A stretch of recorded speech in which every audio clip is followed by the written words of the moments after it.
16s, ask girls, what you prefer. You hesitate to say you're into him and her. Trapped in your own body from the inside out. Got your own tribe shit and what you're about. They trying to play you, trying to say to you, you don't know who you really are. Block out the madness of love's a habit. Every queer kid is a star. No turning back now. Don't look over your shoulder. The hardest part is over. No turning back now. One foot in front of the other. It feels so good when you let love take over.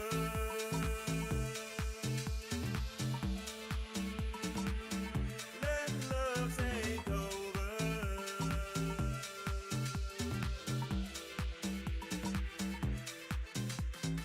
Daddy not call you by your name, disrespecting now, they do the same. If one of us is bound, none of us are free. Equality is not destiny. No turning back now. Don't look over your shoulder. The hardest part is over. No turning back now. One foot in front of the other. It feels so good when you let love take over.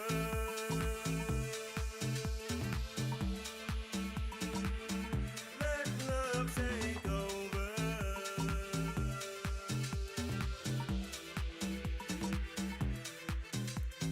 Do it, baby, strut on now. Do it, baby, strut on now. Do it, baby, strut on now. Do it, baby, strut on now. Do it, baby, strut on now. Now do it, baby, strut on now. Do it, baby, strut on now. Now do it, baby, strut on now. Do it, baby, do it, baby, do it, baby, do it, baby, do it, baby, do it, baby, do it, baby, do it, baby, do it, baby, do it, baby, do it, baby, do it, baby, now. Let love take over.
Ask girls, what you prefer. You hesitate to say you're into him and her. Trapped in your own body from the inside out. Got your own tribe shit and what you're about. They trying to play you, trying to say to you, you don't know who you really are.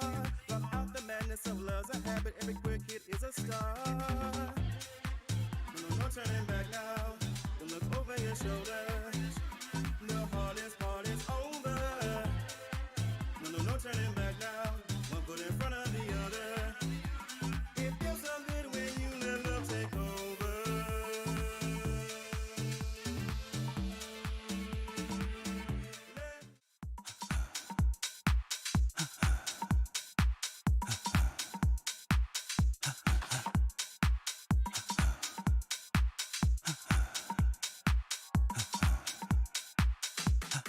Let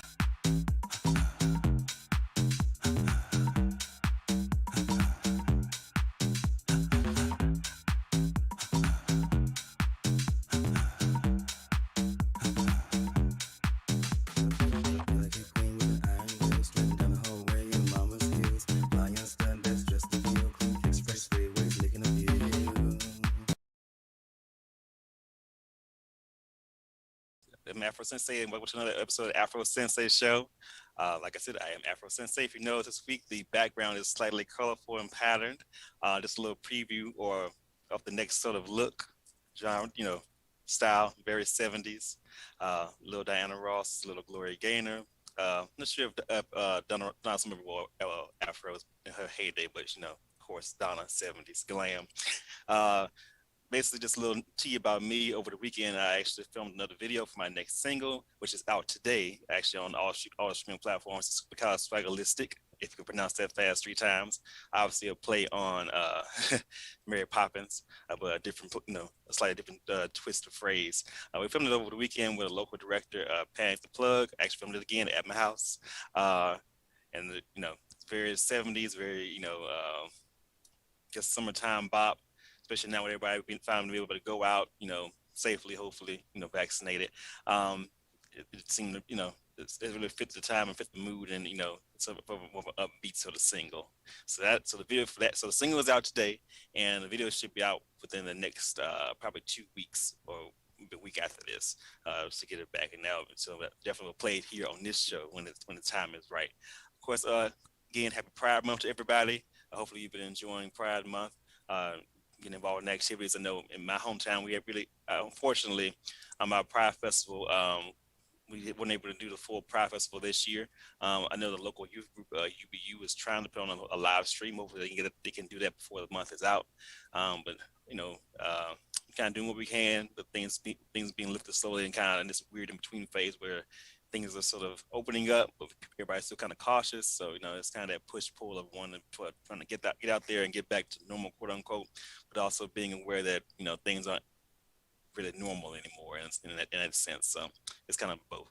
But hey, everybody that's in the chat, just let me know how you doing, and how your week's been, everything like that, and what you're doing to celebrate Pride. Real quick, because I've been recapping Pose low these many weeks to the whole season, which wasn't a long season, which kind of went my regrets with the show.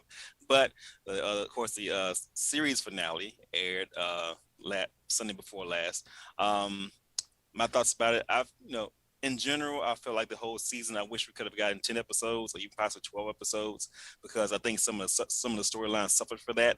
Obviously, in Damon's case, some real life stuff came up because I believe his sister was killed. So the actor, Jamal, he left the show to go to deal with his grief, and obviously that's something different than just acting on the TV show. It's something real life stuff that happened.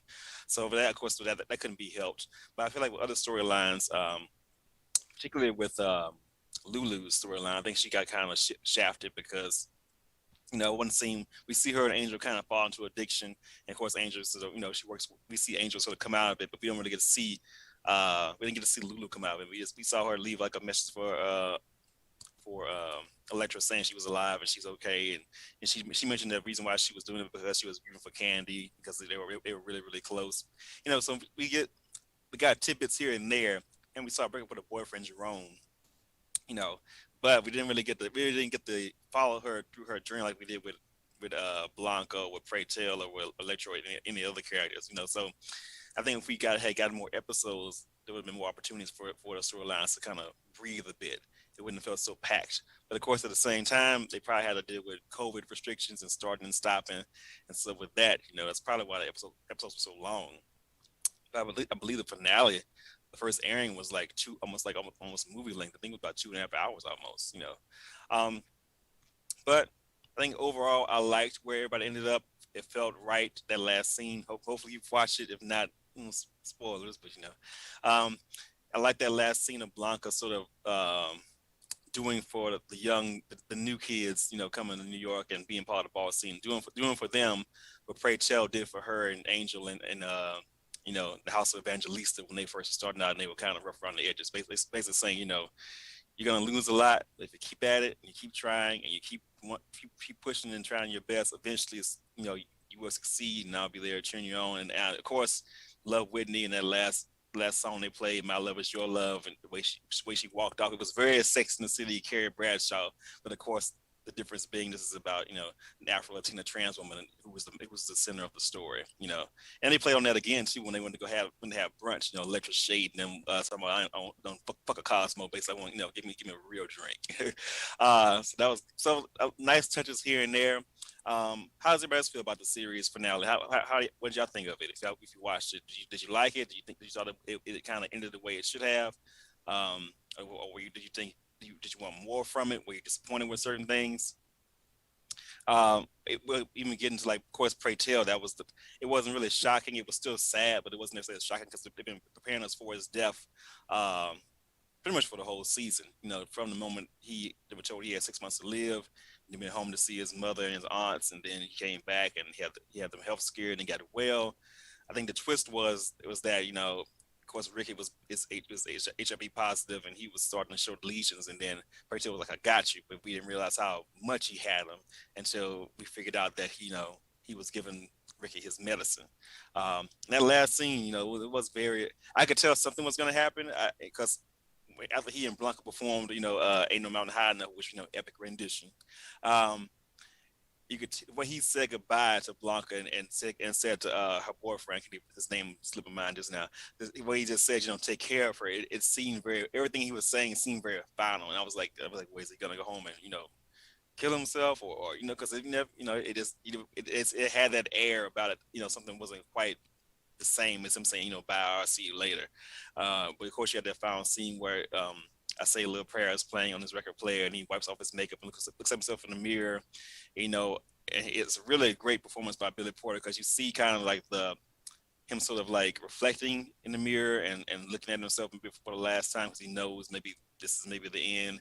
But and you see him kind of have a bit of kind of courage about it. But then when he blows out that last candle, you see him. He's scared, understandably. He's a little.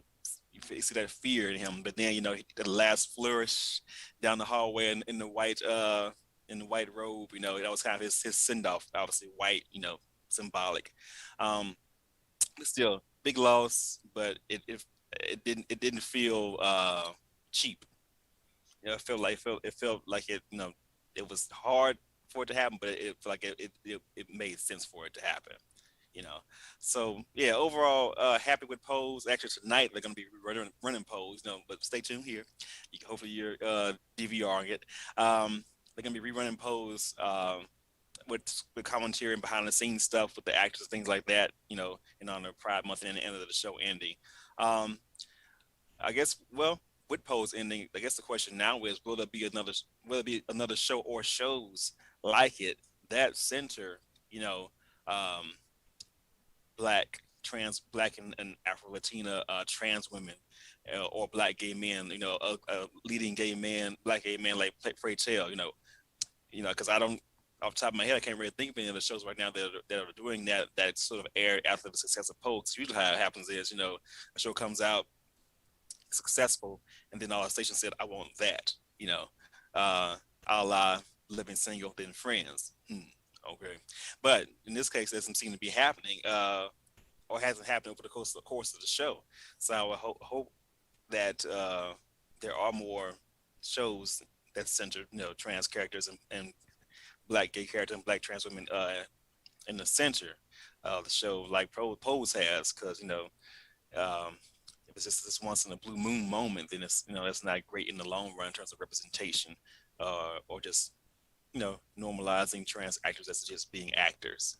So, but yeah, overall, I like the ending. I like the way it ended. Like the finale. Of course, I missed the show, but they said from the jump that they were only going to do cover a certain time period from around '87 to the mid '90s when the cocktail became widely available and the medicine became widely available for patients. So, we knew it was coming. So, but still, hurts to see it go. But goodbye Pose. So yeah. But tonight, in terms of our videos, we got a wide selection. It's kind of the ladies' night tonight. A lot of the videos. We got Lily Lesueur, who's a rapper. We got Micatron, another rapper. We got Umi Umi with a great video, very 80s inspired. I think you'll like it. But we also got some of the guys too. We got Z Forever. We got featuring Global Octopus. We got I Am Rebel. And later on, we should have an interview with Joe Work, who's been featured on this show before, about being sort of what it means to be an out artist or LGBTQ artist in 2021, and uh, maybe the positives of that or the challenges that still remain because of that. So that will be later on in the show. Let's give them some time to get ready. But in the meantime, we can play our very first video of the night. This is another female artist, or non-binary, because their pronouns are they and them. This is a video by Danielle Grubb. So let's get into that. This is a video by Danielle Grubb. Let's get into her video. Their video. Sorry if I made you mad, if I made you feel like half. If you think I'm wrong, truth is we can both be right. Acknowledge that life seeks light, escapes disperse at speed up. I think I understand your anger, but I can't keep up the banter. Cause I know what I know and you don't know me like that. I know what I know and you don't know where I'm at. I know you will never know if you don't ask. I know that I don't.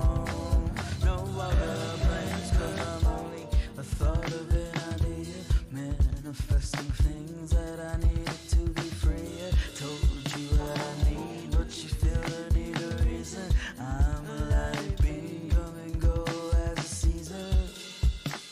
Wanna know what makes me mad? The fact that I made you feel like half. The fact that you think I'm wrong. Truth is in the silent fight. Acknowledge that life seeks life, escapes disperse at speed up. I think I understand your anger, but I can't keep up the banter. Cause I know what I know and you don't know me like that. I know what I know and you don't know where I'm at. I know you will never know if you don't ask. I know that I don't know other plans. Cause I'm only the thought of an idea, manifesting things that I needed to be free. Told you what I need, but you feel the need of reason. I'm alive, being come and go as a season. Cause I'm only a thought of an idea, manifesting things that I needed to be free. Told you what I need, but you feel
the need of reason. I'm alive, being come and go as a season.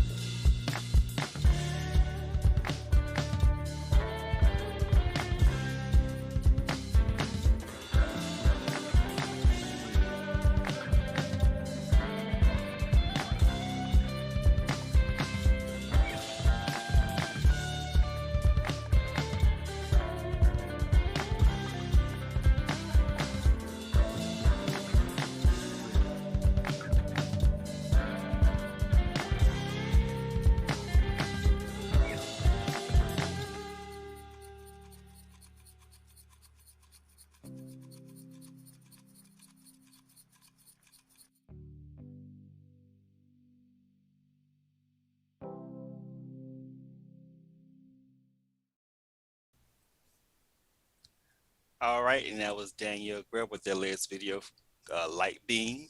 There's a few little facts about them. Basically, non-binary trans. They're a musician, a producer, and a filmmaker actually too. So that's their latest video for Light Being. Basically, it's about celebrating love in all its forms through song. To move a rhythm is a healing process and a charging of the spirit. So very, and that fits the vibe of the video. The video is very got that ethereal, cosmic, for lack of a better word, sort of feel to it. So yeah, I really like the effective. It's a very simple video, but it's very effective. Sometimes things can be very elaborate.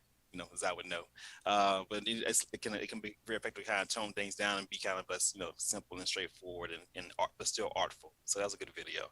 Let's get into some news. Of course, good news this week. Kind of ironic news. President Biden has officially signed Juneteenth as being a national federal holiday. So yay.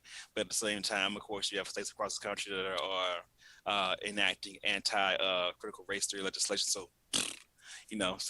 that's America in a nutshell. One step forward, or some folks think symbolic, in terms of acknowledging Juneteenth as a holiday, but at the same time denying the racism that has existed and that informed Juneteenth. So there you go. But Deb knows a bit.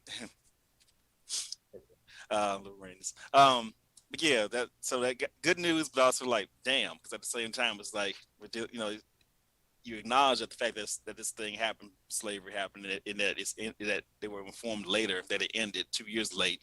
But at the same time, you want to deny that fact and possibly not teach it in schools because you want to ban critical race theory.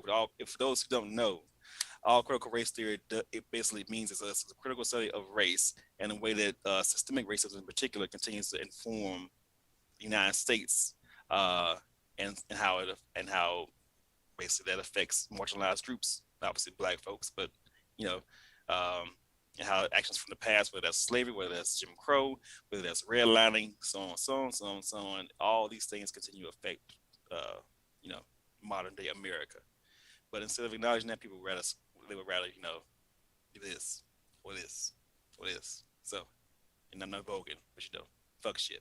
Anyway, so that was some good news, and also kind of news. But yeah, anyway, ain't that America? But some other news. We always tend to talk about biopics on this show, and this is when I came across the trailer for this show, this biopic. Now, if you're up on your evangelicals from back in the Gap, you know that the top of the heap used to be Jim and Tammy Faye Baker. But now a new movie starring Jessica Chastain is coming out called The Eyes of Tammy Faye. It takes its name from a documentary that was narrated by RuPaul. This is more straightforward biopic. It's coming out in September. If you haven't watched the trailer is very good. You really barely recognize Jessica from Zero Dark 30 and movies like that. So they really did a good job on the makeup. Some folks are kind of picking at the makeup as that's not quite like Tammy had hers, but I mean it's definitely a transformation. So just from the trailer, it seems to follow her and Jim through like the early 60s when they got married, because I didn't know, even though I grew up watching some of the stuff on the channel, they helped found the Christian Broadcasting Network, and they helped found, I think, PLO or a few other. Basically, they were pretty big in the Christian TV from the early 60s through like their downfall, basically in the late 80s. And it seemed to be a pattern of like they would start up stuff and then other people come in like push them out. One of those people being Jerry Falwell, which fuck him. But anyway, speaking ill of the dead because I don't give a damn in that case. But so it follows them through like the early 60s when they started a puppet show, and through when they through the rise, and of course the money and the scandal, and then afterwards when they start to break, when she divorces him and sort of reinvents herself. Now my introduction to her, even though I was aware of her, was on VH1's The Surreal Life. Remember that series? And so, of course, Real Life was like it says, just put a bunch of celebrities together from all sort of walks of levels of celebrity and see what happens. But that one, I actually don't remember her being too out there, other than, of course, the makeup's tattooed on, but that's her thing, do what you do. Of course, she passed away in 2007, so, like that, just from the trailer, it just seemed to be like they're kind of, they're not sort of, it's not rose-colored glasses. They seem to be critical of the, of them sort of pushing that prosperity gospel and encourage people to give while they live it up. But at the same time, they do seem to show her as being more sympathetic than Jim, because of course Jim right now is still selling COVID cons. So think of that what you will. Um, but I think just from what I've seen of her, like I say, this real life or just little bits here and there that I watched, she seemed to be somebody who did generally want her life to have a deeper purpose, a deeper meaning. But also, she clearly had a taste for the finer things. So I think, uh, but in general, she seemed to people to be more on the side of good than on the side of just corruption. um, because it seemed like even through all of the insanity and all the different appearances, things like that, she seemed to kind of at her core be the kind of the same person. So, but either way, I mean, I'm interested in watching it just to kind of learn about the sort of behind the scenes of the basically the religious right, basically, which in that environment seemed like she was a rebel, uh, given some of the things she did, like interviewing an AIDS patient, in the early '80s, or just being supportive of the gays in general. That's because you think about it, in that world, you think of who you think of when you think of that evangelical right wing. You think Falwell, Pat Robertson, uh, maybe Jim Baker, because maybe like if you get to on the other side, maybe Creflo Dollar and some other ones, Joyce Meyer and other, but up until Joyce Meyer and Paula White, the only woman you can think of is her, and, and she's in terms of how she is, she's very very different than Paula White, who is who knows what shit she on. But anyway, but that's coming out in September. So if you want to watch the trailer's on YouTube now. If you want to give it a peek, but not right now. Stay here. But after the show, go over there and watch it. Get into it. Looks entertaining. So I'm not sure who directed it though. Yeah, but it does look very interesting. So that's good. We could look at sort of it's unexpected, I would say. Chrissy Teigen. Oh, what thing about Chrissy Teigen? That was surprising.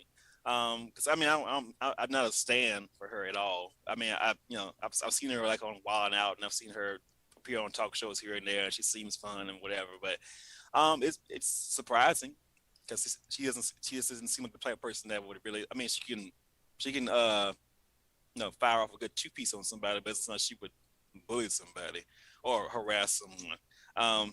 So it's surprising to me, but yeah, wishing death. Yeah, that was surprising. Um, you know, uh, it seems at the very least that she's recognized, how shitty that was and how terrible that her behavior is, and she's working to make amends to it. As to whether people want to forgive her for it, it's really up to each individual, and for the first people that she did it to. Now, kind of the gag of gas with that is the guy who wrote the Instagram status about her. Now he's getting accused. I think was it Leona Lewis or somebody that came out against him.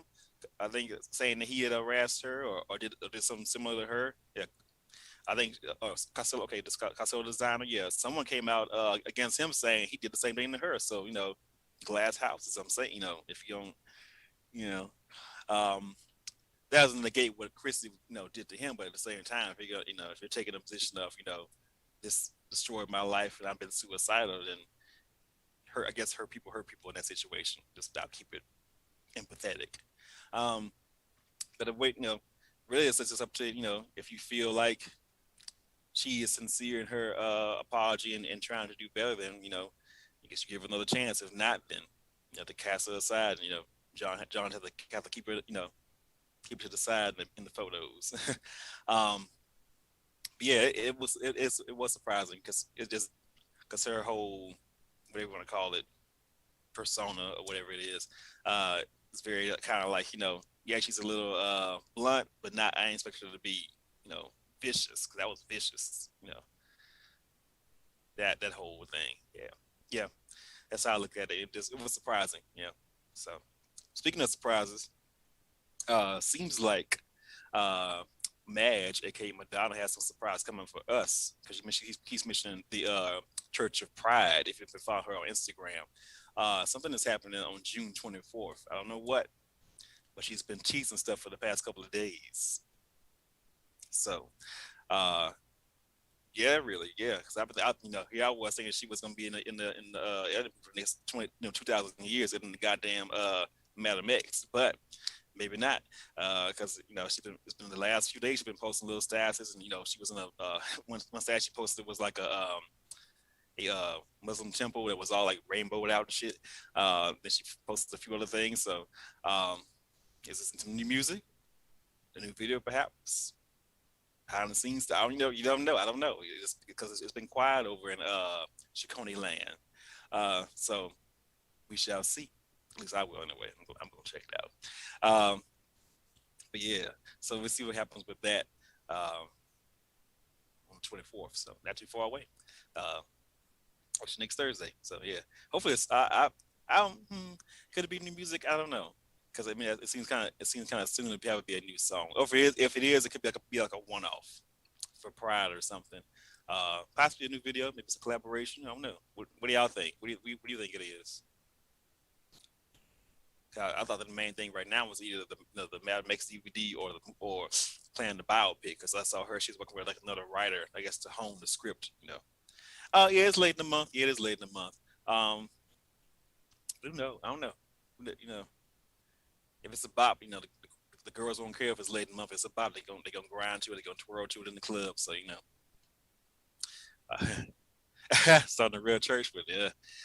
I did. Maybe I don't know. She, yeah, if you notice, she hasn't been, you know, compared to let's say 03 to 05, 06 Madonna. She seems to have backed off the Kabbalah a bit in terms of publicly anyway. She doesn't seem to be as, you know, hardline about that as she was around that time. So I wouldn't bet on the church. But you know, you never know. New music could be yeah. But I don't know. New music, I don't. Maybe it's new music. Maybe it's new old remixes that are being released. I don't know, because she's been doing that too on Spotify and the streaming services. She's been releasing old remixes like of "Rescue Me" and "Just Found My Love" and "Bedtime Stories," things like that. So you know, it could be. Who knows? Have to wait and see. There you go. But she's piqued our interest. So okay. So let's get into our next video. Our next video is from this artist. Found her on Instagram. Very good video. This is a video by Girly. So let's get into that. We're now very 2000s feel to it to me, early 2000s feel. So let's get into this video from Girly.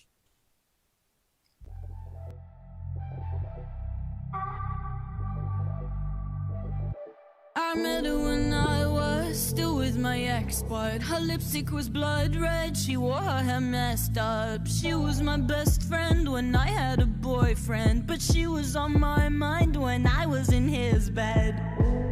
So we kept in touch, cause I wanted to touch her. I got kinda drunk and told her that I liked her. She said, "You're the best, this girl has got me all messed up. When she bites her lip, looks at me like that. I wanna be more than a friend, more than a friend. Does she feel the same? Does she want me back? I wanna be more than a friend, more than a friend. I have you close, but I want more. I want your t-shirt on the floor. When you bite your lip, look at me like that. I wanna be more than a friend, more than a friend. So fucking confusing, the way that she texts me. Keeps saying I love you, but she really meant it. Sometimes she comes over, we call it a girls' night. When she takes her clothes off, I know that she's my type. So we kept in touch, cause I wanted to touch her. I got kinda drunk and told her that I liked her. She said, "You're the best, this girl has got me all messed up." When she bites her lip, looks at me like that. I wanna be more than a friend, more than a friend. Does she feel the same? Does she want me back? I wanna be more than a friend, more than a friend. I have you close, but I want more. I want your t-shirt on the floor. When you bite your lip, look at me like that. I wanna be more than a friend, more than a friend. Hands round her body, her perfume left on me on top of the dresser. I wanna undress her. My hands round her body, her perfume left on me. This girl's got me all messed up. When she bites her lip, looks at me like that. I wanna be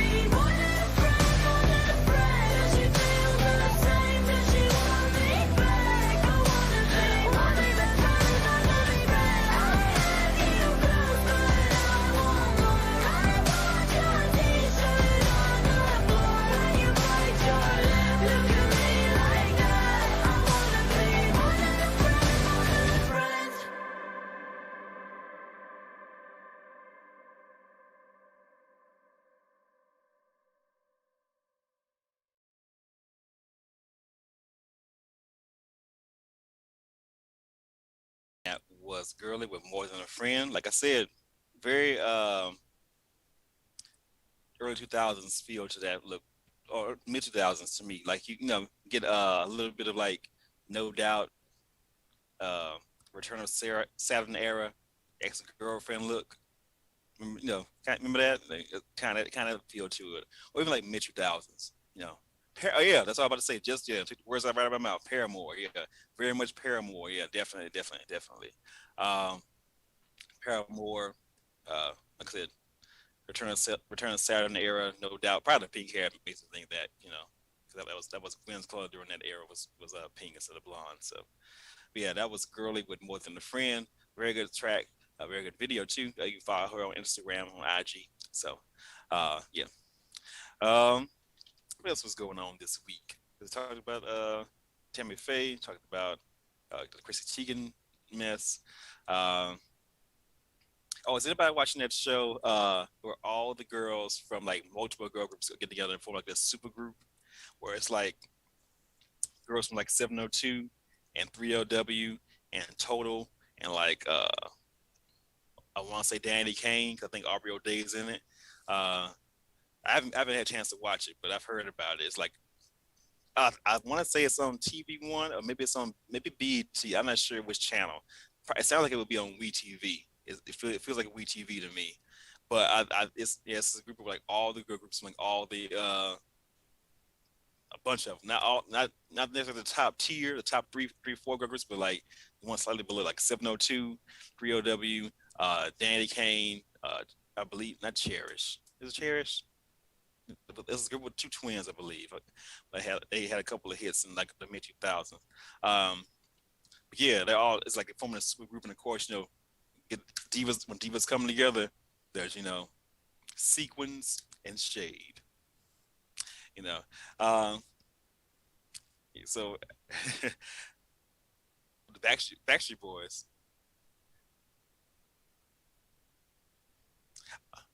Which Backstreet Boy? With Nick? Which one? Oh, NSYNC.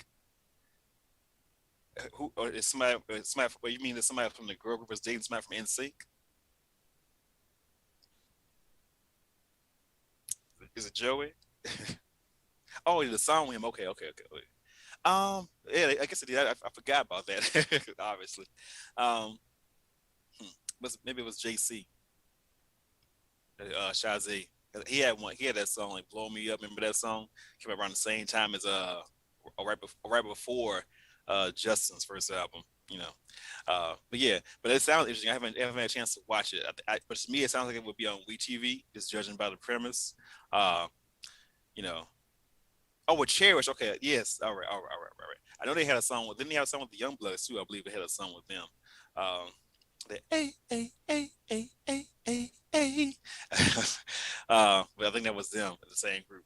But what I've heard is they've been trying to pull rank because they haven't been out as performers, but they've been behind the scenes as songwriters. They've been writing some pretty big songs from like current acts, do it, yeah.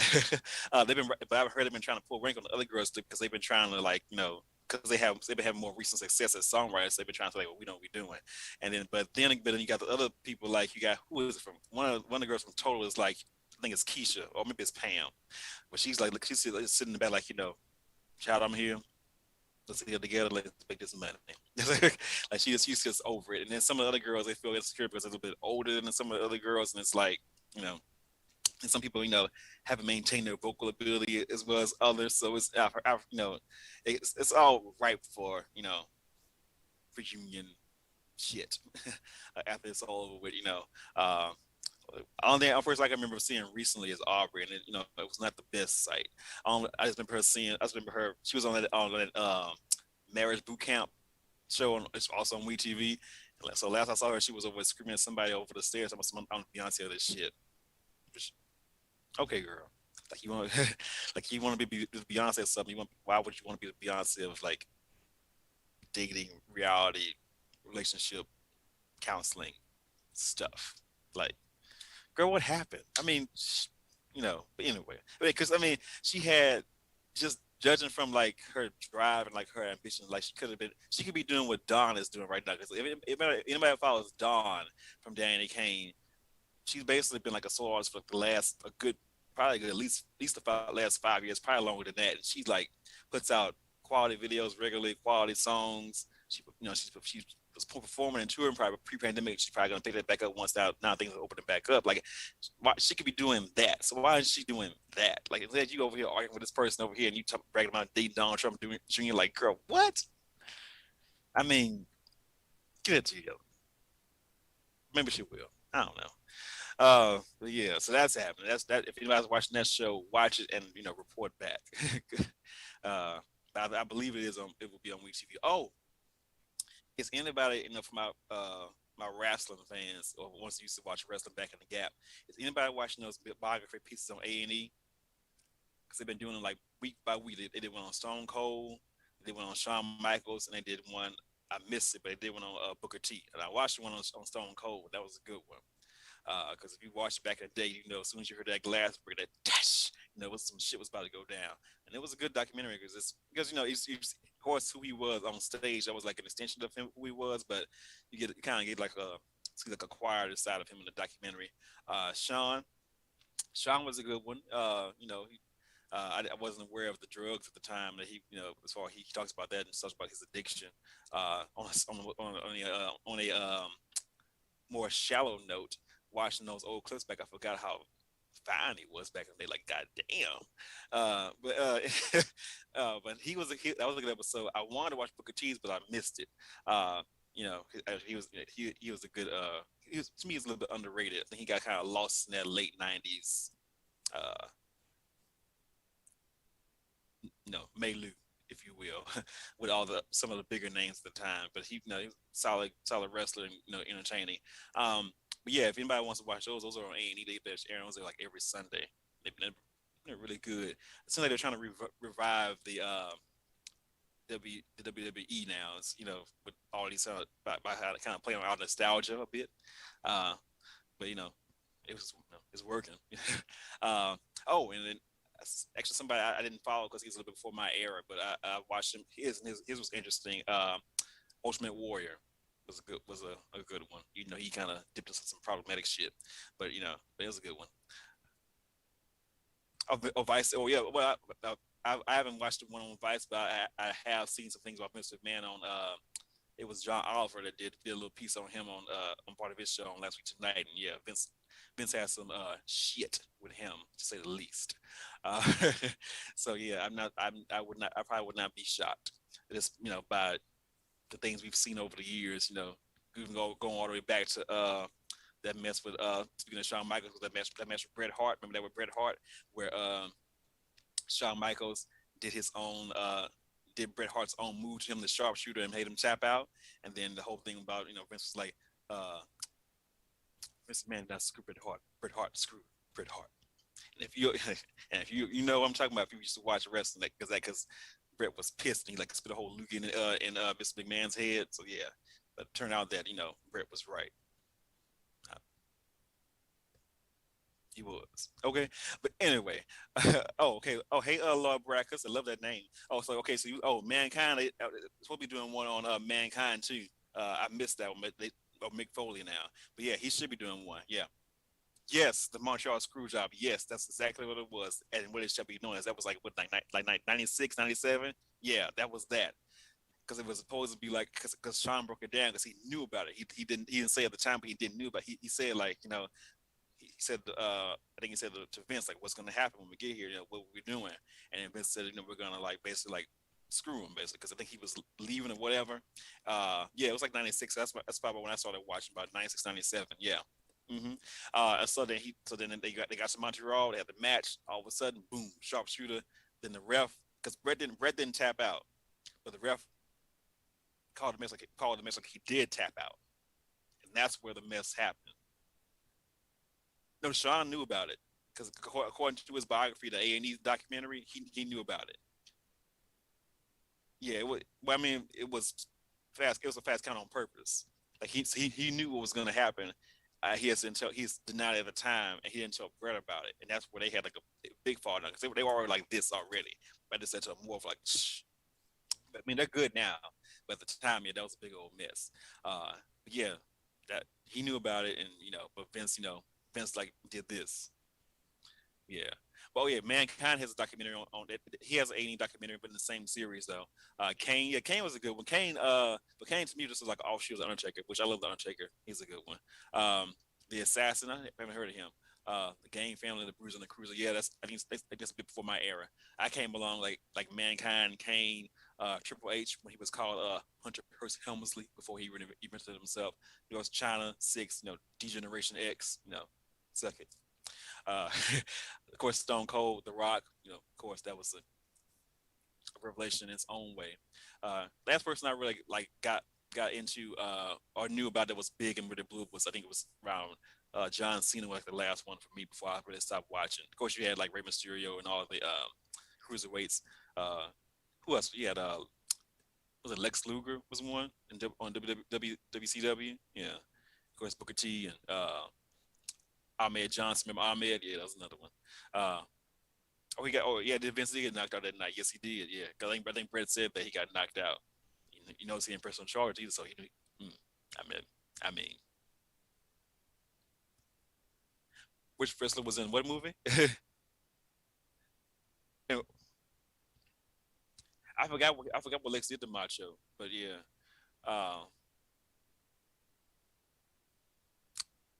Oh, I didn't know about that. I didn't know what wrestler starred in that. Oh, he saw his woman? Oh, mess. What happened to Razor Ramon? Since we're getting on wrestlers. I know he had a little problem, drinking, but he was one that was fun to watch. Razor Ramon, you had a crush on Razor Ramon? Oh, really? Okay. I had a crush. I had one on Rey Mysterio. Mask off. He's a cute one. Who was John Cena, of course. Rock, of course. Who All right, he's still around. Okay. Kurt was all right. He could be annoying, but like when he first came out, especially, he had the little nice head of hair. And of course, the ass was always tight, so that was good. But who else? I'm trying to think who else. Yeah, Kurt. Yeah, he's a little. Yeah, Kurt was a little. He's a wrestler. Give him that. Anybody remember Val Venus? Remember that one scene they had one time where they were in the bathroom in the men's stall, and then he looks over at the Big Show, and he looked down at him in the stall and looked up and was like, and they call you the Big Show. Attitude Era. Couldn't do some of that today, but whatever. All right, so let's get into our next video here. This next video, first guy of the night as far as artist goes. Came across him on Instagram. Very cool artist. This is I Am Rebel, more of like a housey kind of vibe, but this one. Let's get into this video. This is I Am Rebel Will.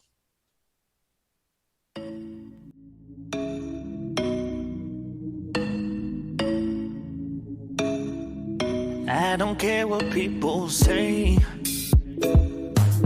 They can call it anything they like. I got lots to give away. There's no point in living lonely. Well, my body's shouting out so loud, and it's calling out your name.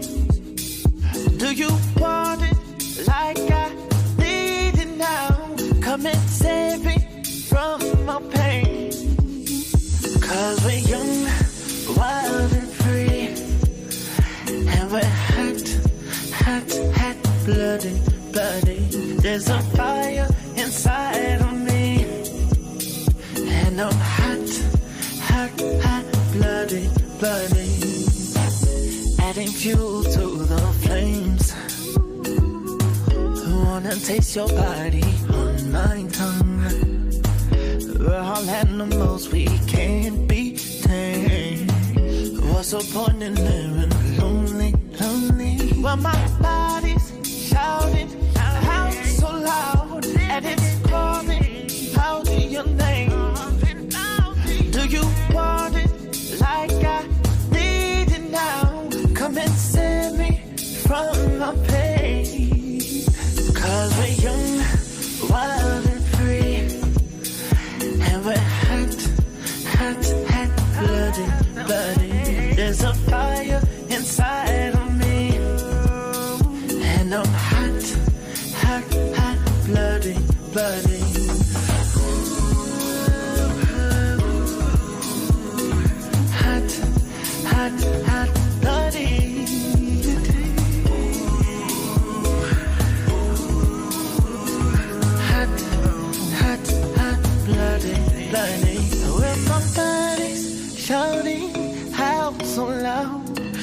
friends call me out in your name.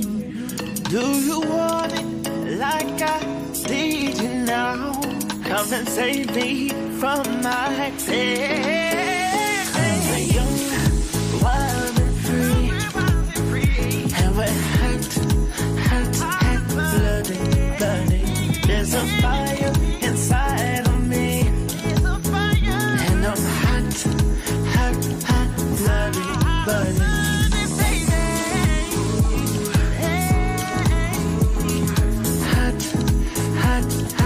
bloody.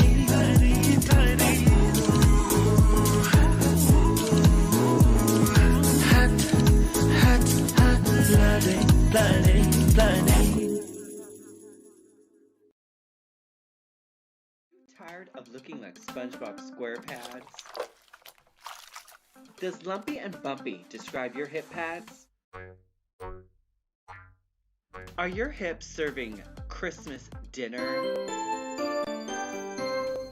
Are you paying too much for crusty old couch cushions?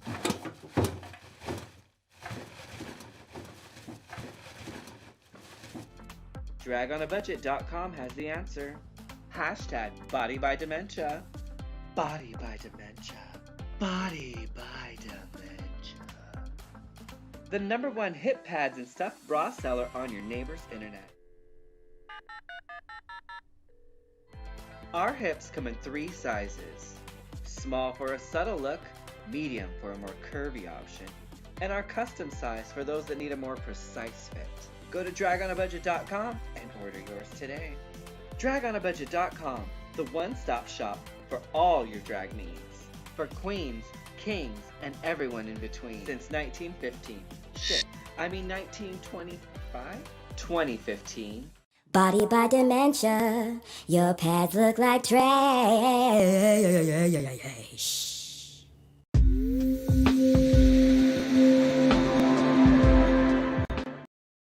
All right, that was I Am Rebel Will with Hot Blooded. Really different vibe with that one. I really like that one. I mean, like all, but that one had, the kind of like laid back summary type vibe with it. You can follow him on Instagram. Very creative artist, strong visual presence. Just a few little facts about him. He's bilingual. Born and raised in Montreal. But also Toronto based. He's influenced by Janet Jackson, also Ultra 3000, and also Kate so my type of guy. Rebel Futurism is basically an anthem on being free spirited. That's coming out in fall of this year. Basically, he says, I spent a huge portion of my life free to be myself, and the project allows me to be free and authentically a rebel. His ultimate goal is to use his voice to challenge stereotypes in mainstream pop music and help empower LGBTQIA and people of color to be themselves. So, got some things in common. But yeah, that was I Am Rebel Will with Hot Blooded. Let's get back into this wrestling tea. Lord Brackett says, by the way, just so you know, one of wrestling's first real dramatic storylines was when Lex stole Miss Elizabeth from Macho Man. Then it happened in real life. Oh, okay. And subsequently, she became addicted to painkillers and drugs because of Lex and committed suicide. Oh, all right. This broke Macho Man until he died of a car crash a few years ago. Oh, okay. So, okay. Now, I knew about Macho Man, but I didn't know about that Miss Elizabeth, that it really, got that dark. So that is sad. Yeah, I can see why you have issues with Lex. Yeah. But addiction is a cruel thing. So yeah. But again, going back to the series, I would encourage if you're into wrestling and just like to hear about the people behind the stories, to watch the A&E series. Another good documentary. They may have done Andre the Giant too on the A&E series, but I know they did a separate documentary on him that aired on HBO. Has aired on HBO a couple of times. It's a good documentary on Andre the Giant. So it'd be a good series. That's a good documentary to watch on him too. I can't think of the exact name of it, but it should come up if you put it in maybe Amazon or Hulu or anything. Is anybody watching Black Monday? It's a series with Don Cheadle and Regina Hall and Andrew Rannells. Oh, okay. Oh, really good documentary on Netflix is The Dark Side of the Mat. I think I've heard about that. About some of the I've heard about it, but I haven't watched it yet. But yeah, Black Monday, they're in season 3 now, actually, Lord Brackus. Uh, um, which now, time out of the show, first season was in 87, now they're in 1990. Um, which I will say, I mean, it's still entertaining, but so far, I think now the stakes are lower. I don't want to give anything away because if you plan on watching it, but um, okay. So Dark Side of the Ring is like 2 seasons, and all the episodes are pretty deep on wrestling tragedies. I would, yeah, I mean, I would think so with that title. Yeah, I can see that. But I mean, you think of the nature of the business, even in the A&E documentaries, they talk about how lonely the road can be, and how you're out there, you know, hundreds of days out of the year, and you're away from your family, and you know, uh, marriages fall apart, and relationships with the kids fall apart. That was basically what Stone Cold was saying. He or Steve Austin was saying that basically when his daughters were born, he went there when the day they were born, uh, held them, then went back on the road, and it got to a point where basically he said one of his daughters. When she was little, her accent was just like his. But by the time she was a teenager, he talked to her because her mom was from England. She moved back to the UK, and they talked on the phone. And she had a British accent. You know, because you don't think about all that stuff when you think about when you see like the show, and so what that kind of the toll that can take on people who are entertaining. You know, it's something to think about. Uh, okay, it got into it because answer questions for me as a fan is what happened to the great wrestler like Bruiser Brody. Oh, he was murdered. Okay, oh, I know about that. Yeah. The big thing, the ones I remember happening that were kind of tragic moments in wrestling, it was like you had thing with Owen Hart, with that freak accident, and of course you had the thing with Chris Benoit, and then also even Eddie Guerrero with the enlarged heart and stuff. But yeah, it can be rough. Yeah, definitely. It's a good series to watch now. Yeah. Um, oh, well, to lighten things up, I still haven't seen Cruella. Anybody else seen Cruella yet? I know I'm probably missing out on some new shady lines to put in my repertoire. But still haven't seen Cruella yet. I've heard it's very good. So because it kind of gave her a new twist. Because think about it, other interpretations of Cruella, she tends to be younger. I mean, just to be older, actually older, and one who never married and all those sort of things. But on this one, Emma Stone, she gives it a young sort of like punk rock take on the whole character and the persona, which is different. So, oh really? It's based on some. Yeah, it's about two fashion design because Cruella is like on the come up in this when she's younger and she's trying to like make her name, and like she's bumped up against I want to say it's Kate Blanchett. That's you playing the older fashion designer, but I'm not sure if that's the actress's name. But I want to say it's. Well, I know. Oh, Emma Thompson is okay. All right. Come on. All right. Yeah. Oh, Emma Thompson, Emma Stone, Battle of the Emmas. All right. Yeah. So yeah, but I do want to see it because it seems like it's like a really like more of a fantastical sort of darker take on Devil Wears Prada. Like instead of Andy, like realizing she doesn't want to be part of her world, she starts to destroy her instead. Which should be fun. But yeah, I definitely want to see that, but I haven't yet. Probably not watch it when it comes on, on a streaming or whatever. So, but yeah, it's definitely one I'm looking forward to at some point watching. Let's see what else we can talk about. So we got wrestling. We got Cruella. Let's see. Oh, Black Summer. Never heard of Black Summer.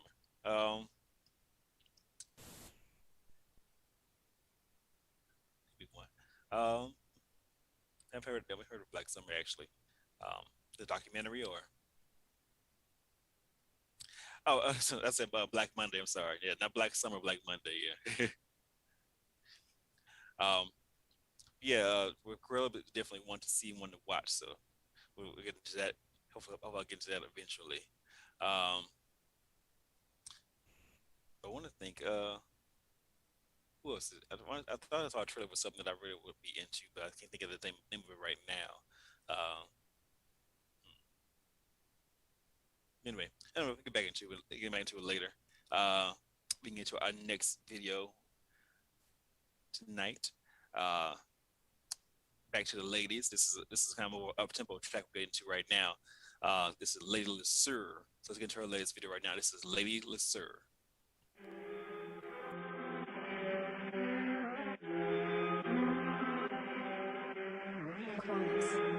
Yo. Leash. Back. If you didn't do no one-take videos before you saw mine, then allow it. The man are just cowards. On another level, dating powers. Pull up in the Austin Powers. Pull up in the skirt ski. Snatch your wig like ye. Why said why gonna fee? Why is this guy wanna pre? I'm like, why them a watching me? Is it them enemies? Cause I don't really know why the lie don't. My pocket's too fat, don't like the lipo. Red queens now, I have to divide up my throne. And I have to hit her with dynamite flow like ooh, in all your head. Y'all get torn up, y'all get shred. Too many things that are gone unsaid, it's dread. Send a little girl to a bed. Go, go, boo, cause you're too dead. Go get a 925 instead. When they come fresh, the ink is still wet like jets. And I leave a busting on red. Soon I'ma make a big comeback. I went away, didn't wanna come back. Had to get my mind right, had to get the love back. Things got on top, I was going under. Had to done that, manager pun that. Money had to run back. Pagan shot that, connected punjab, one jab, put 'em on a bum flat. I become a mum back, life's too short, so I tell her that I love her. Feed my fam one after the other. I see Judas at the last supper. None of you know what it is to suffer. Look, I don't really know why the lie though. Pockets too fat, don't like the lipo. Red queens now, I feel divide up my throne. And I had to hit 'em with dynamite flow. They watching me, I can see enemies, so do not holler. If you ain't got 1 million subscribers on YouTube, then please don't chat. Don't chat. Them yellow just yaks. Small talk is big facts. Every time I pay my tax, too fast for gal, I'm like, come already. Gets peep when I snap, don't know already. Body beats get a bag, big on my berry. And I grind all year for the January. Pay, but it's honorary. I'm already gone. And all these MCs are needing guidance. They do. And all my G's are moving silence, yeah. Dude. I don't know why they want to war with I. No. I don't know why. Got 2 bands and I call them Billy and Bill. Bring something to the table, William Hill. Send shots, I get a civilian killed. Still in the field, messy, I got brilliant skill. Break me down, I turn resilient hill. Take me out, chauffeur of a dinner a mill. Wake me down, prefer to sit in the gym. There's still monsters about like a minion film. And they watching me. Is it them enemies? Long live Dynamite, man. Best to ever do it, yo. Woo! Greetings, sis. Tears fell from my eyes to know that this is how I've inspired you. You know, it's such an honor. It's such an honor. Your skills, your flow, your wordplay, you know, the levels are just levels upon levels upon levels. You know, you're such a beacon of light. So talented. You know, and I want you to know that you inspire me too. Just thank you. Like, this is a gift. This gift made my year. Thank you.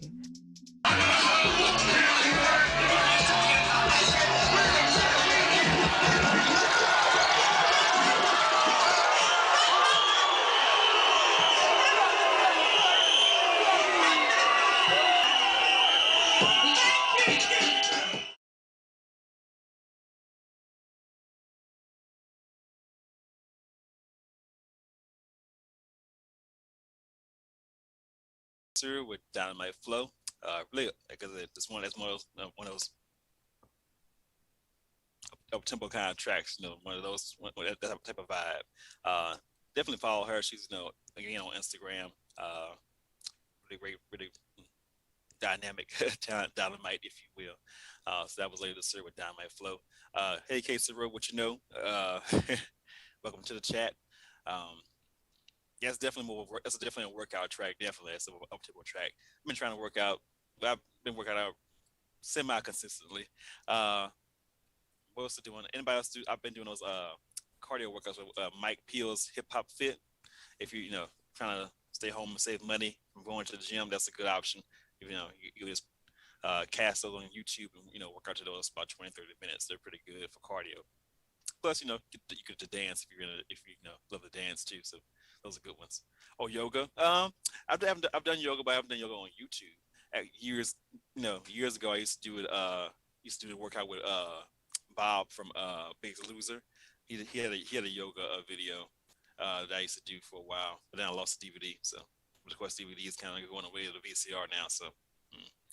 uh, yeah, I used to do yoga off and on, but I've been mostly doing the cardio workouts. I used to then in college, I used to be really into like weightlifting for a minute, but then kind of switched up, after a while.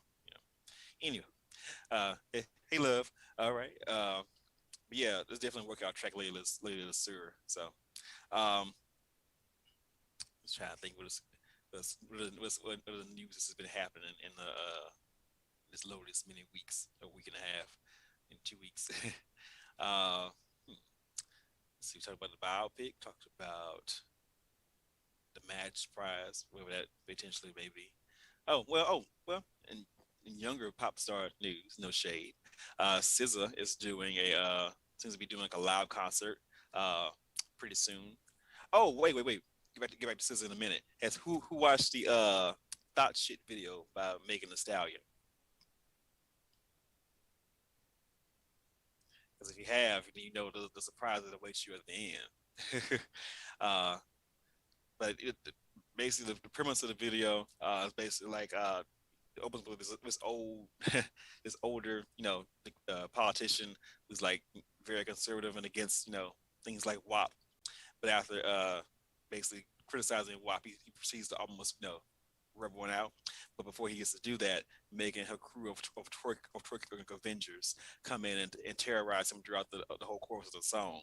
But at the end of the video, it's a big surprise. Now, if you haven't seen the video, I don't want to spoil that surprise because the first time I watched it, I was like, shit, Uh, oh, you watch Jackie? Hey, Jackie, you watch it? Yeah, you know what I'm talking about. You know what I'm saying? To quote one Will Smith. I watched it. I was like, oh, okay. I didn't know I could be surprised by a video in 2021, but lo and behold, ta-da! There it was. But yeah, but I mean, but beyond the ending, it's a very good video. She kind of went away for a minute to kind of, I guess, recharge herself, and as she said on her Instagram, to recover her knees. But she really oh, you love spoilers? You want me to tell you, Casey? You want to tell you what happened then?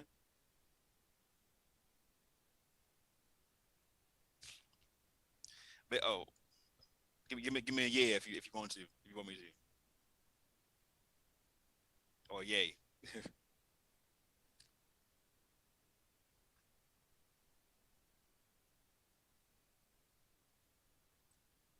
Well, basically what happened at the end is like, the whole video was them like terrorizing this man that's like being a hypocrite, twerking on him, and sending him screaming through the streets. But at the end, he like wakes up, like thinks it was all a dream.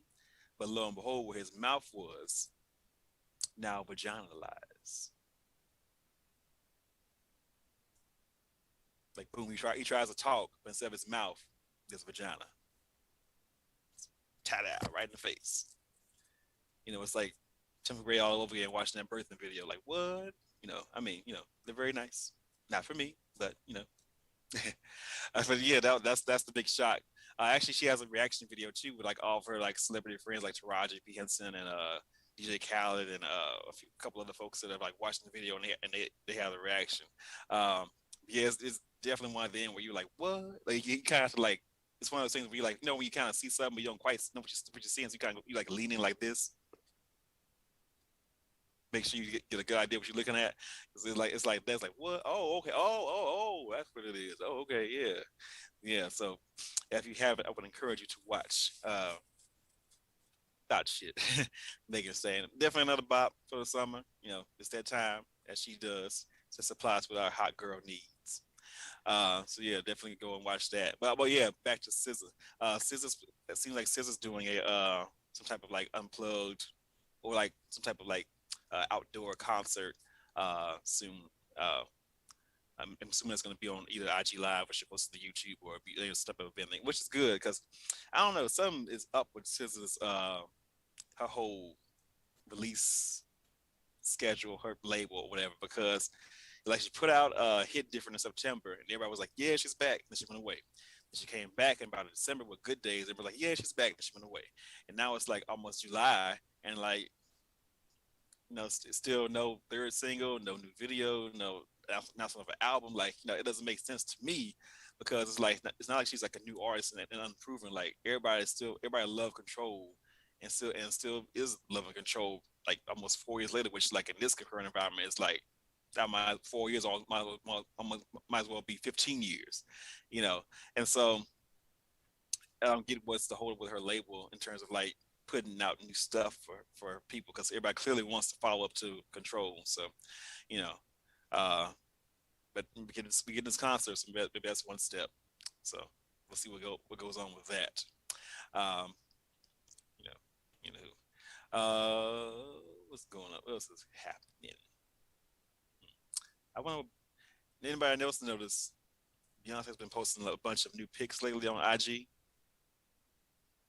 And typically when she posts new pics, new things are afoot. Now, what those new things are, who knows? Because she was posting stuff like about her in Vegas, which leads me to believe she's doing a Vegas residency, which, well, it could be, I don't know. I think it's a little early for that for her, but maybe not. I don't know. You know, then again, it could be new visuals tend to be, at least in like new visual albums or new music. So, or she could just be playing it in our face, as Queen Divas often do. So, who knows? You know, the same with Madge. You know, they surprise us. Either we like it, we don't like it. Then we hate it. Then we like it. You know, whatever. It's just, yeah, they play with our emotions because they can, as pop culture queens tend to do. Anywho, all right, let's get back into these videos. The next video is this video to me definitely has like a strong 90s Players Club sort of vibe. You know, like Remember My Money, Ronnie style, that kind of vibe. All right, this is a video I came across on IG. I read nice mood to it. This is Microtron. Let's get into that one. Love that name. Let's get into this video from Microtron.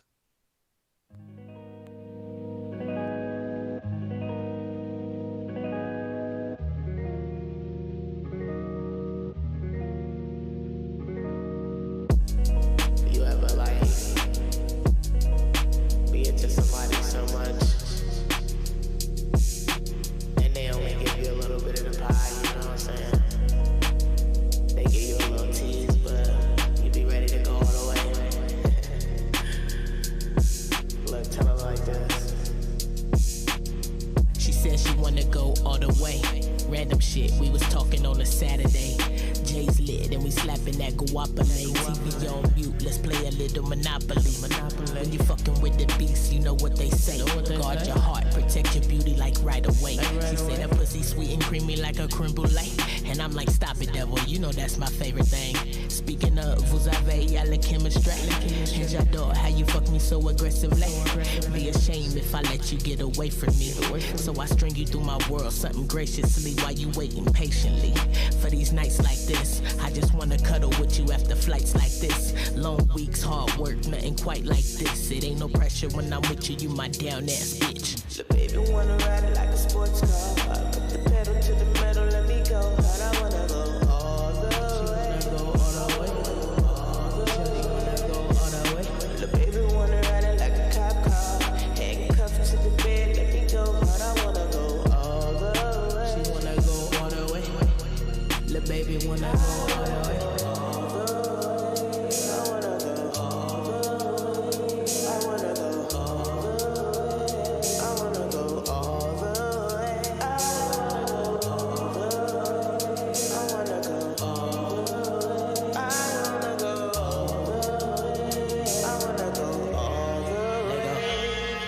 I'm a flirt, I'm a tease, that's a fact, yeah.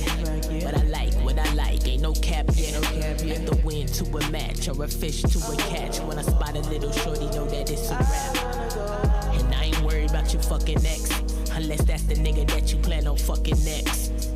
Not even worried who you fucking text, cause honestly, honesty's the new fucking flex. Dear ex, may we wish you well, like the pill at the bottom of a wishing well. Shorty story 2020 had to ever tell. Sincerely, it's Microtron through your digital. Shorty waiting on a nigga to get physical. Sucking on my neck, baby touching on my genitals.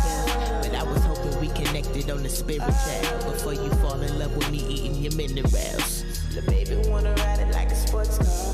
Put the pedal to the metal, let me go hard. I wanna go all the way. She wanna go all the way.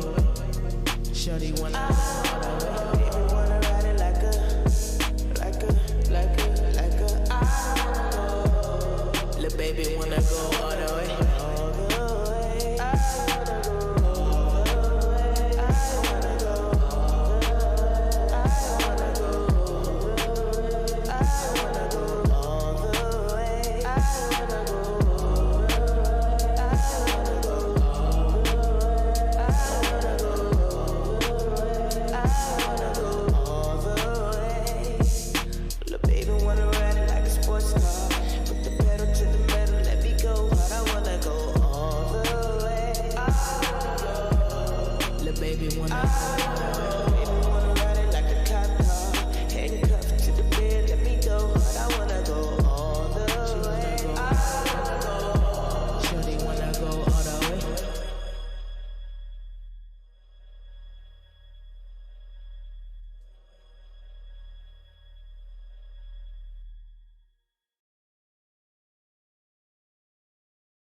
All right, and that was All the Way by Microtron.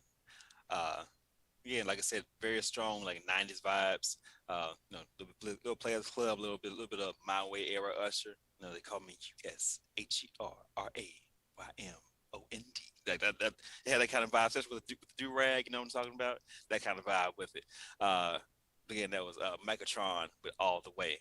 You can follow her on Instagram as well. It's a good video.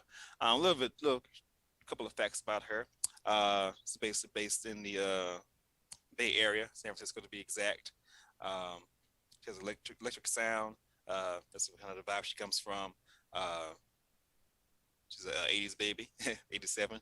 From Hunters Point, influences are Missy Elliott, MIA, Nas, Common, Andre 3000, Diggable Planets, so CeeLo Green, Santa Gold. So wide range of influences, very eclectic, styles. So if you like her, you can follow her on Instagram as well. So,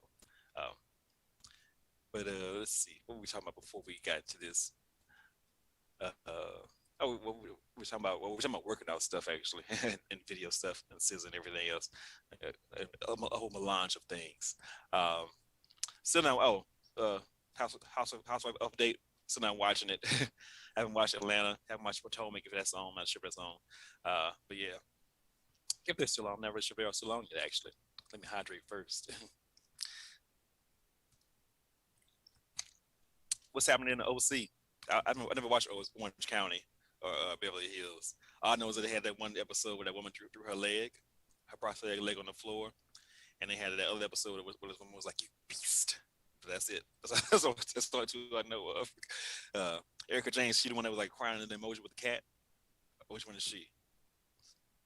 Oh, okay. Get accused of stealing. All right.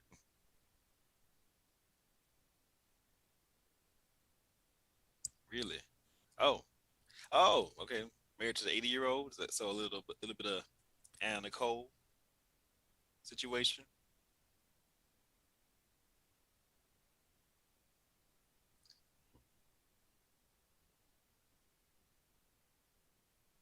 Oh, a pop diva. Okay. Well, where if she's a pop diva, where her bops at? That's my question.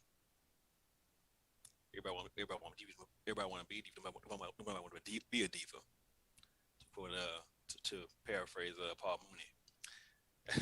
But all of them got, you just like like Love and Hip Hop. They always say, "Oh, I got the music coming out. I got CD coming out. Well, not CD. I got the music coming out. I'm shooting a video. And can you name somebody other than Cardi B and K Michelle that really popped up from that show? Besides anybody that was already established in Love and Hip Hop, that's the only two you got: K Michelle and Cardi B. Everybody else is just like, I do music. Okay, well, where is it? But speaking of K Michelle, have you seen the new photos of K Michelle? K Michelle is transformed. Like, not just like a little, like she got a little, work done, nothing like that. Like this is like a metamorphosis, like skin tone, face, like it's jarring to say the least. Like look it up. Like you look at like first pull up an old picture of K Michelle, think of a new, then go to the new photos of K Michelle. It's like dun, dun, dun, dun, like what the fuck? But your body, do you? But I mean, like it's a lot. It's a change. Like, uh, yeah, yeah. Loving hip hop. Yeah, she doesn't look. Yeah, she doesn't look herself. I mean, I just it was extreme. It was severe. That's I mean, it wasn't Sammy Sosa with like looking like a fucking, you know, Neapolitan ice cream bar, but still, it was a lot, you know, to see that from what she, I mean, CK Michelle to what she is now is different. Yeah, yeah. I mean, it wasn't Sammy, but still, Sammy was a whole other thing. Sammy was like, you went from dark chocolate to like Casper. Yeah. Anyway, yeah. um, but so getting to so what? I guess we getting back into Pride Month. Has anybody watched that FX series about the decades of Pride, like 40s, 50s, 60s, 70s, 80s? I haven't had a chance to watch it. I mean, it looks good, but I haven't watched any of the other episodes. But they see, like it seems to be going through like all the decades of like gay rights struggles and gradual evolution. Um, that was the FX series, I believe. So, uh, anybody watch that?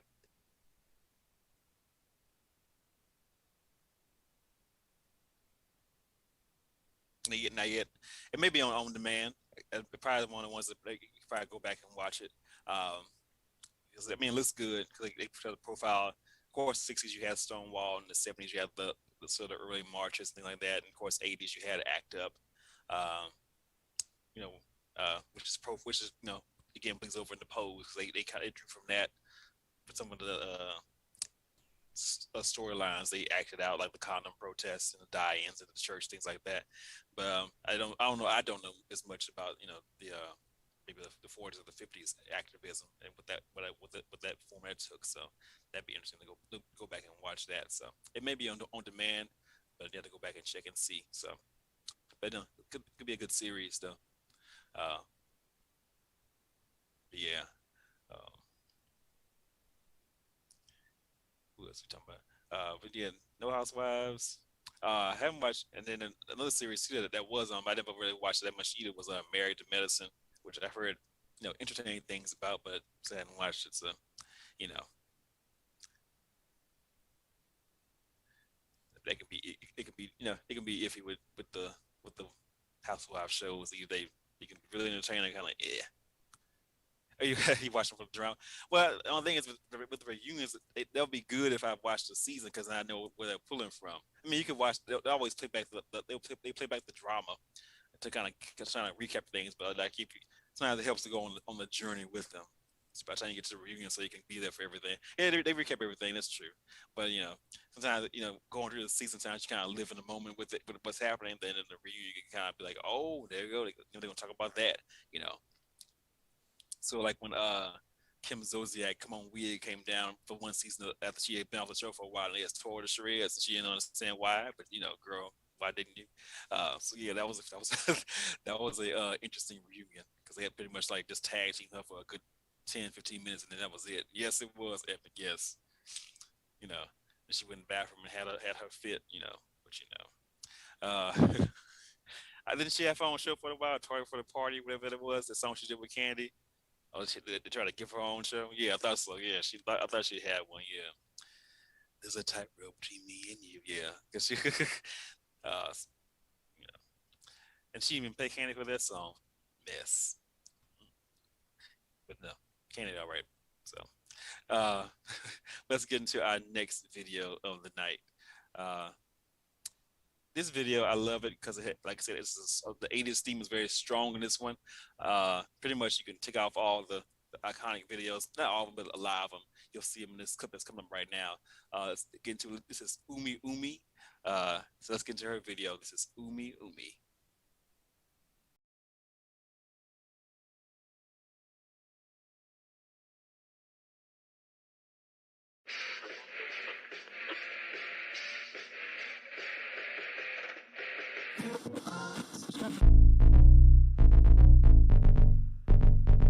Yes, you're being on the radio.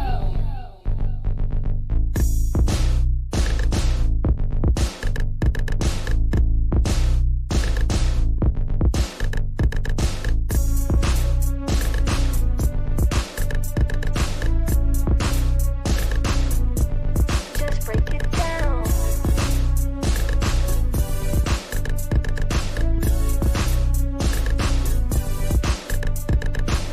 Pick up a hot girl in my hot car. Now we're riding round, headed to the streets, yeah. I've been locked up, I got the key now, and I'm about to let it all. I've been waiting on this day, ain't got nothing to lose. Let's get too full, I just cover up the bruise. Drifting all over, hiding on one's food. Might show my ass and maybe some titties too. So free,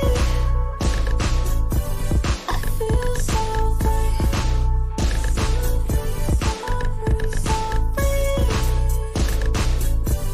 I feel so free. Let it all hang out. Let it bring it down south. Then bring it back up north. Then twirl it all around. Got this baby frown. Is you down? Is you in? Is you out? Girl, just do it for the money. Girl, don't do it for the clout. If he business, I can't stand. Someone please get your man. I'm exotic, I'm a stray. I won't get locked down out again. So free, I feel so free. So free, so free, I feel so free. Let it all hang out. Then bring it down south. Then bring it back up north. Then twirl it all around.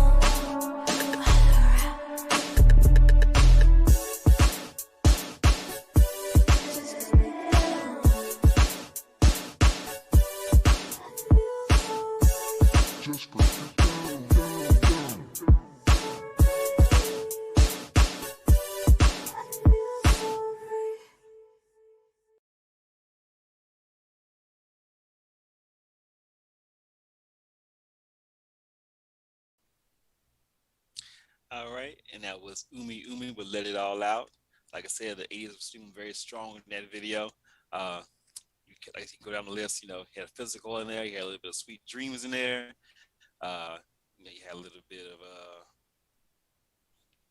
of Sweet Dreams, physical, a little bit of what's that? Robert Palmer, that's the one. That's to my mind. Addicted to Love in there.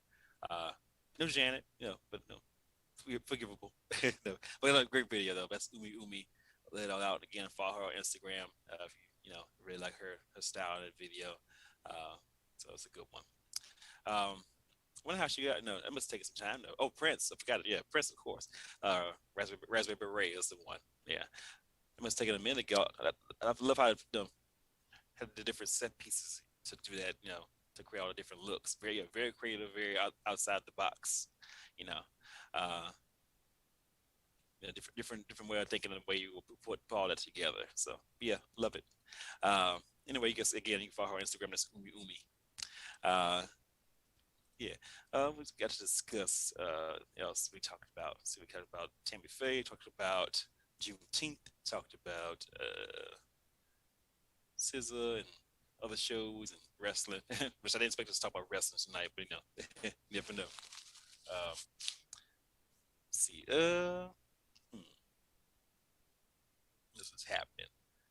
Summertime is different because I haven't seen Wonder Woman actually. I like the first one, but I haven't seen Wonder Woman 84 though. That's why I just I don't know. It's one of those, like, I keep saying I'll get around to it, but I only get around to it basically. But I have not seen Wonder Woman just yet though. But I probably will eventually. Um, I don't know. I'm just a little. I'm a bit. Which is free. Yeah. I'm a little bit burnt out on the superhero movies actually, because I don't know. Because basically with Marvel, that was like a 10-year commitment from like Iron Man up through Infinity Wars, because that's basically what they basically built the universe up with all the individual movies, and then they brought them all together with the Avengers, then like Ultron, and then Civil War, Captain America Civil War, and then like that was the thing for Black Panther, and Black Panther came out, and then they came back again with the Infinity Wars, and then Endgame or whatever. It's like it's been a lot, you know. Uh, oh yeah, that's true. Yeah, that's true. Yeah, appreciate it. But I don't know.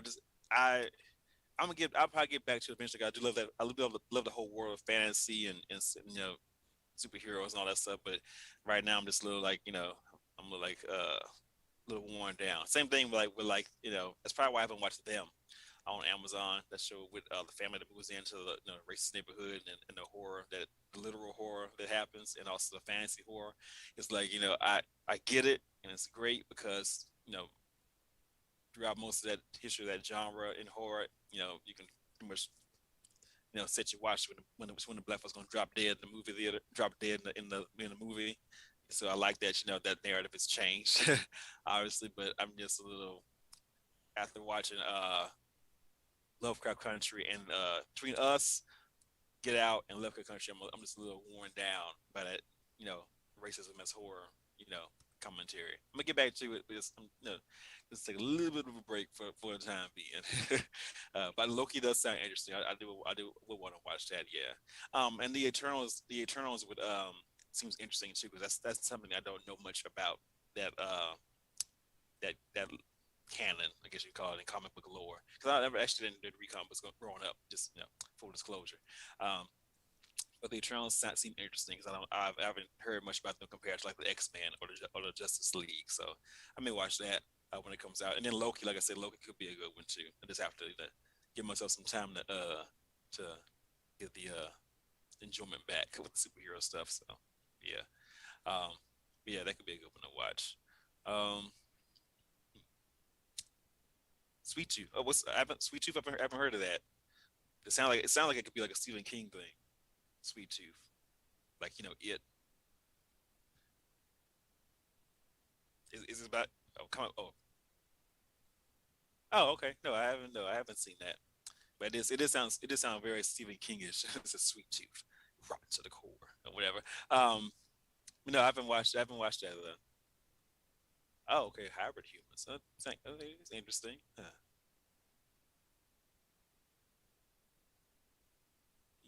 Maybe I'll give it a watch. I don't know. That sounds a little like a different take on things. Oh yeah, okay. I may try it. Yeah,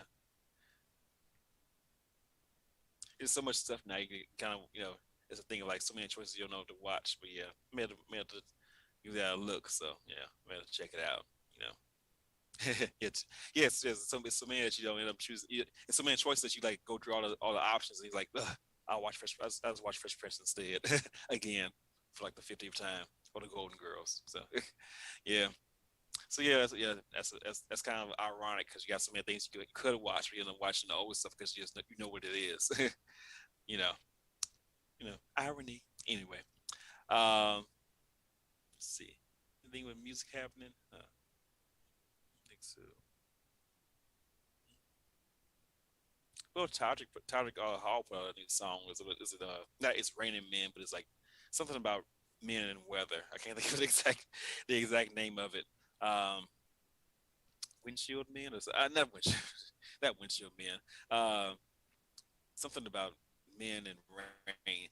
He had an outfit in the video, and I watched it. Because say what you want about him, he can dance it down. He was wearing some type of thing in the wind on his pants. I couldn't tell if they were supposed to be like raincoats or like windshield wipers, or or like an actual like umbrella fragments. I couldn't tell exactly because it was like they flared out from his pants while he was dancing, and he was like flapping in the wind while everybody was doing the choreography. But I don't know exactly what it was. It seemed like it was like he cut up like it sounded like somebody cut up like some rain bonnets and like shaped them out into like little squares. I mean, it looked kind of cool, but it was kind of like what is it exactly? But anyway, I mean, the song itself is it's cool. It's a pride time bop, I guess. I don't know. Not exactly my taste, but it's entertaining. I get but yeah. Oh, shoot. Has anybody started watching All Stars? Totally forgot about that because it's not. I think it's only airing like online or on streaming services or something. I've been watching All Stars at all. Has that started yet? Is anybody watching that? Paramount. Okay, yeah. Y'all don't get Paramount. It's just so many of them. Like Pokemon. Gotta stream them all. Shit. Yeah, I haven't been watching it, but hopefully I would think they would post some of it on YouTube. They usually are pretty good about that. Yes, they're usually pretty good about posting stuff on YouTube like after the fact, like little previews before the show airs. But maybe because it's not a VH1 thing, they won't do that. But I would think that they would try to like push it a bit more, But I forgot all about it. It's just this moment that it was on.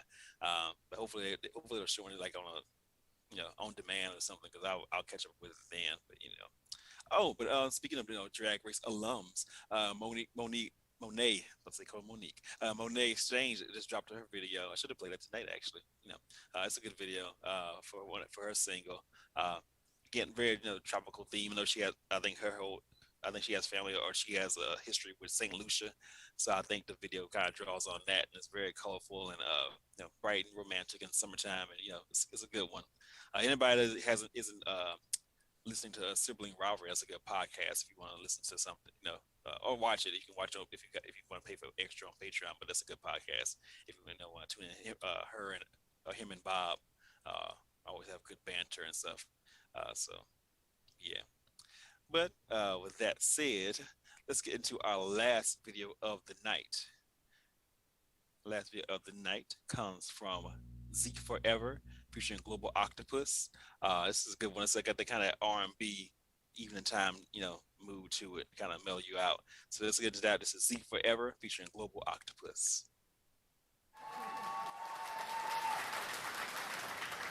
So, how's the weather? I think it's raining.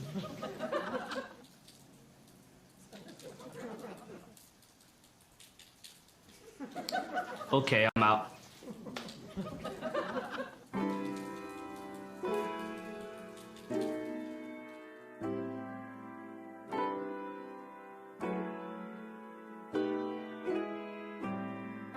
Something's been off between us lately, and I can't figure out why. We've been on two different pages lately, pretending that we're fine. I'm so tired of the unknown, always the way that we've grown, and I can't seem to get it off my mind. Yeah, I'll always be grateful, 'cause I'm forever.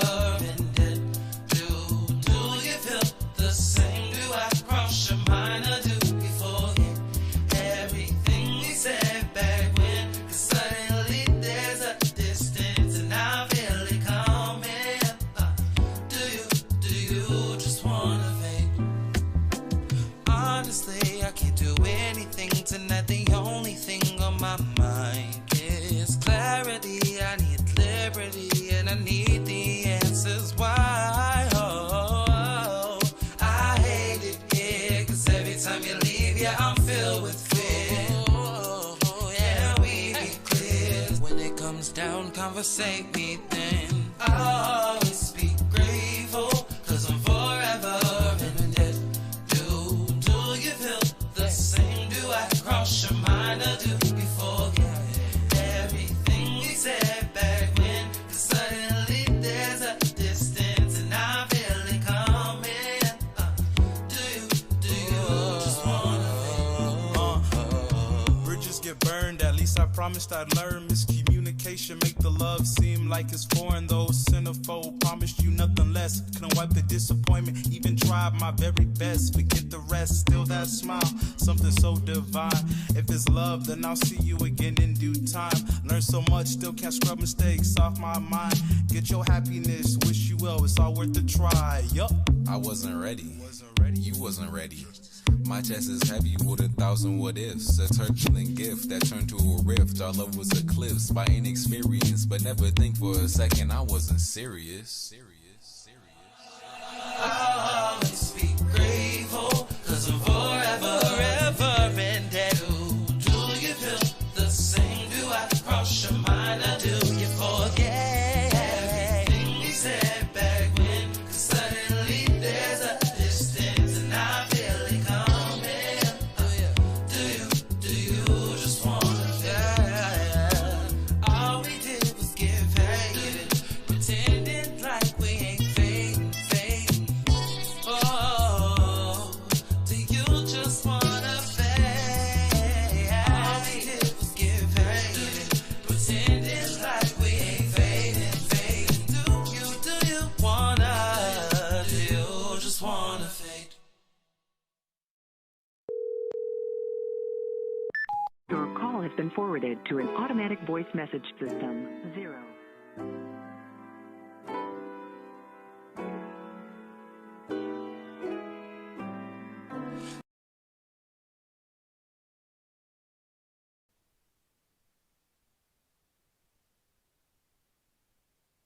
All right, and that was Zeke Forever featuring Octopus. Oops. Zeke Forever featuring Global Octopus. Sorry about that. No, Global Octopus, not Global Octopus. With Fade. Like I said, strong evening R&B vibes. That actually reminds me a little bit of Kali Uchis, After the Storm. If you like that song with her and Tyler Creator, just know that's a very great video too. But it kind of has that chill R&B, Friday night or the nighttime sort of vibe. You can follow him on Instagram too. That's Zeke Forever featuring Global Octopus with Fade. A little bit about Zeke. He grew up in church. Has gospel roots, but also has influences like Lady Gaga and Mariah Carey. He got his name from a childhood imaginary friend. His first album came out was named Yin. Came out in 2015. In 2019, he had another album called Dear Golden Boy, which had the songs Dear Golden Boy and Don't Worry About Me.